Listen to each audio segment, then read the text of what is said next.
بسم اللہ الرحمن الرحیم۔ السلام علیکم ورحمۃ اللہ وبرکاتہ۔ میں ہوں حکیم مبشر علی اعجاز اور حاضر ہوں طب اور علاج میں آپ کے سامنے ایک سوال کے جواب میں کہ کون سے مزاج کے لوگ کون سی غذا استعمال کریں اور کون سی بیماریوں میں کون سی غذا استعمال کریں۔ اس کا جواب آپ کو اس ویڈیو میں ملے گا۔ لائک اور سبسکرائب کریں تاکہ آنے والے وقت میں بھی آپ کو بہترین اپنی صحت کے متعلق رہنمائی ملتی رہے۔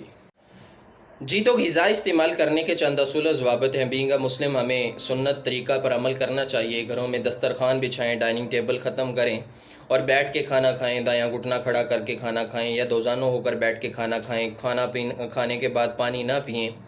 تو یہ چند ایک ایسی سننا طریقہ ہیں جن پہ عمل کر کے ہم اپنی صحت کی بہتری کے لیے بہت ہی زیادہ اچھا کام کر سکتے ہیں۔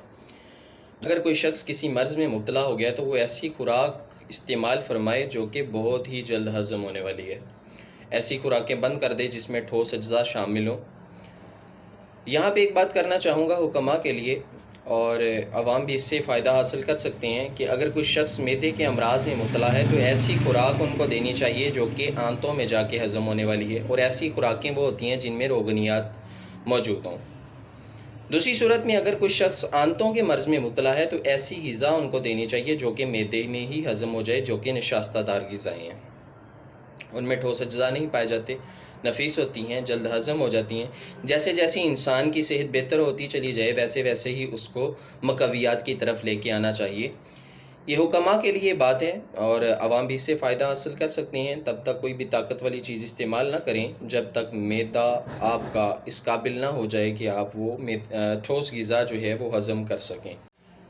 تیسری ایک بہت ہی اہم بات یہاں پہ میں کرنا چاہوں گا، وہ یہ ہے کہ گردوں کے مریض جو ہیں وہ زیادہ تر لیکوڈ غذائیں استعمال کریں، جوسز وغیرہ اور دودھ وغیرہ، دلیا، جو کا دلیا۔ ٹھوس غذائیں استعمال نہ کریں کیونکہ وہ ان کے لیے نقصان دہ ہیں۔ اگر کوئی شخص آنتوں کے سوزشی امراض میں مبتلا ہے تو وہ ایسی خوراک استعمال کرے جو کہ معدہ میں ہی ہضم ہونے والی ہے۔ ٹھوس غذا وہ استعمال نہ کرے، جیسے دودھ ہو گیا اور جوسز وغیرہ ہو گئے۔ نشاستہ دار غذائیں بھی استعمال کی جا سکتی ہیں، لیکن ایسی جو کہ معدہ کے اندر ہی ہضم ہو جائیں، کم عرصہ میں ہضم ہو جائیں، ان کو ایسی غذائیں استعمال کرنی چاہیے۔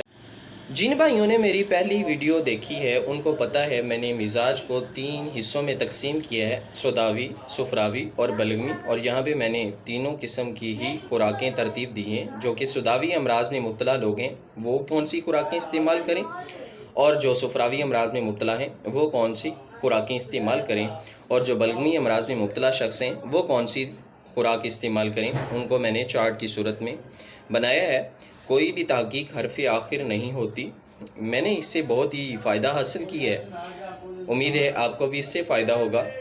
اس کو تصویروں کی صورت میں نے شیئر کر دیا ہے۔ اگر کسی کو کوئی بھی اس میں پریشانی ہو تو وہ اس کو بار بار سن لے، انشاءاللہ تعالی اس کو فائدہ ہوگا۔